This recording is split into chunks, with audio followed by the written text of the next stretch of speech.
오늘은 1월 12일 월요일 아침입니다. 함께 나눌 말씀은 요한일서 5장 13절부터 21절까지의 말씀이며 먼저 13절 말씀 읽겠습니다. 내가 하나님의 아들의 이름을 믿는 너희에게 이것을 쓰는 것은 너희로 하여금 너희에게 영생이 있음을 알게 하려 함이라. 하나님의 아들의 이름을 믿는 너희라 함은 그리스도인을 지칭합니다.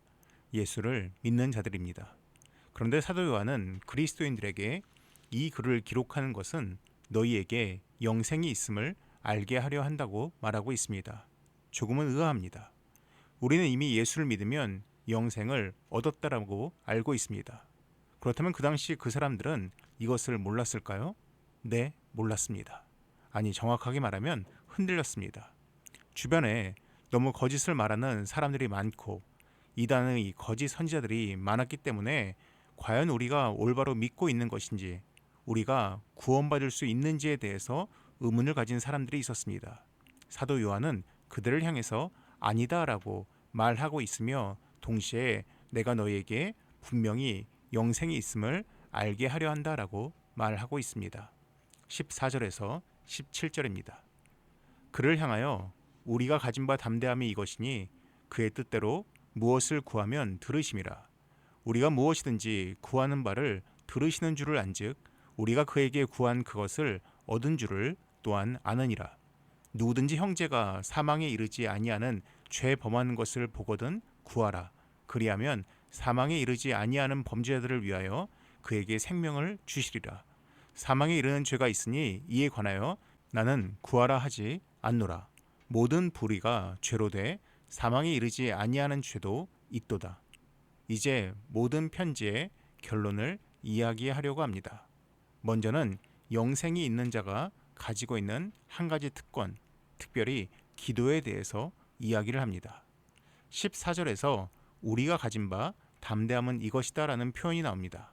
여기서 담대한이라고 번역된 표현보다는 확신이라고 번역하는 것이 좀 더 적당하다라고 이야기합니다. 그래서 영어 성경 번역들을 보게 되면은 확신을 의미하는 confidence란 단어를 사용한 것을 알 수가 있습니다. 그를 향하여 우리가 가진 확신은 이것이다. 바로 우리가 주의 뜻대로 무엇을 구하면 들으신다라는 것입니다. 이것이 믿는 자의 특권이며 또한 영생을 소유한 자의 특권입니다. 주의 뜻대로 구하면 우리 하나님은 반드시 들으신다는 것을 확신해도 좋다는 것입니다. 그렇다면 과연 그의 뜻대로 구하는 기도의 내용은 무엇이 있을까요? 그 예가 16절에 나옵니다. 바로 형제를 위한 기도입니다. 사망에 이르지 아니하는 죄를 범한 자들을 위해서 기도하라고 합니다. 여기서 사망에 이르지 아니하는 죄가 정확히 무엇인지 말하기는 어려우나 이 편지가 이단들에 대한 경고의 내용을 담고 있는 것을 통해서 진리를 훼손하고 그리스도 믿는 것을 방해하는 죄들을 지칭하는 것으로 이해합니다. 즉 예수님께서 말씀하신 성령 회방죄를 말하는 것으로 여깁니다.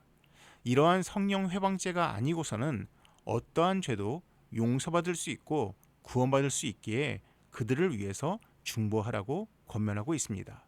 18절에서 20절입니다. 하나님께로부터 난 자는 다 범죄하지 아니하는 줄을 우리가 아노라. 하나님께로부터 나신 자가 그를 지키심에 악한 자가 그를 만지지도 못하느니라. 또 아는 것은 우리는 하나님께 속하고 온 세상은 악한 자 안에 처한 것이며 또 아는 것은 하나님의 아들이 이르러 우리에게 지각을 주사 우리로 참된 자를 알게 하신 것과 또한 우리가 참된 자 곧 그의 아들 예수 그리스도 안에 있는 것이니 그는 참 하나님이시요 영생이시라. 사도 요한은 너희가 세 가지를 안다라고 이야기합니다. 첫째는 그리스도께서 우리를 지키시고 보호하신다는 사실입니다. 둘째는 우리가 하나님께 속하였다는 사실입니다. 세 번째로는 그리스도를 알고 우리가 그리스도 안에 있다는 사실입니다. 그런데 이러한 것들을 우리가 알 수 있는 것은 그리스도께서 우리에게 지각을 주셨기 때문입니다. 여기서 지각이라고 번역된 헬라어 디아노이아는 조금은 특별한 의미를 가집니다. 이것은 인간의 지적 능력을 의미하는 지식이나 마음과는 조금 의미가 다릅니다. 지각이라 함은 그리스도와 인격적인 또는 경험적인 관계성을 통한 알을 의미하는 것입니다. 즉 인간이 어떠한 노력이나 탐구를 통해서 그리스도를 아는 것이 아니라 그리스도께서 우리를 찾아오시고 만나시고 우리가 그리스도를 경험함을 통해서 알아감을 의미합니다. 그것이 바로 지각이 의미하는 바입니다. 마지막 21절입니다. 자녀들아 너희 자신을 지켜 우상에게서 멀리하라. WBC라는 주석에서 주석가는 13절부터 21절의 단락을 21절, 13절 그리고 20절을 인용하여서 이렇게 정의하였습니다. 하나님에 대한 이단적인 개념들로부터 자기 자신을 보호하고 예수 그리스도의 이름에 중심을 두고 있는 믿음을 지키며 그럼으로써 생명을 주시는 그의 아들을 통해 하나님 안에 거하라. 이것이 마지막 단락의 주제라고 말할 수가 있습니다. 이 요한일서에는 큰 두 개의 줄기가 있습니다. 사랑과 이단입니다.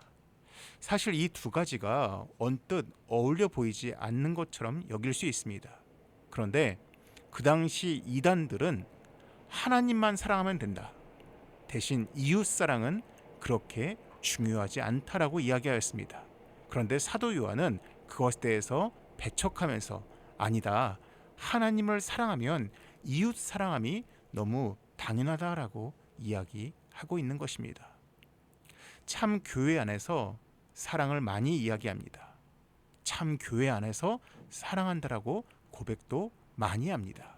그런데 세상 사람들 눈에는 그 교회에서 사랑을 이야기하는 그리스도인들의 그 마음 속에 진정 사랑이 있는지 의심하고 있는 것 같습니다.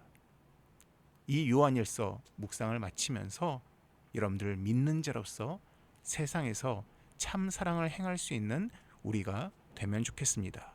기도하겠습니다.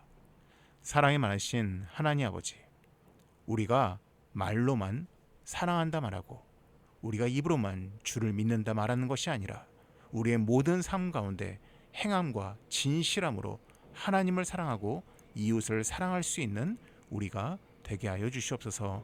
이 모든 말씀 예수님의 이름으로 기도드립니다. 아멘.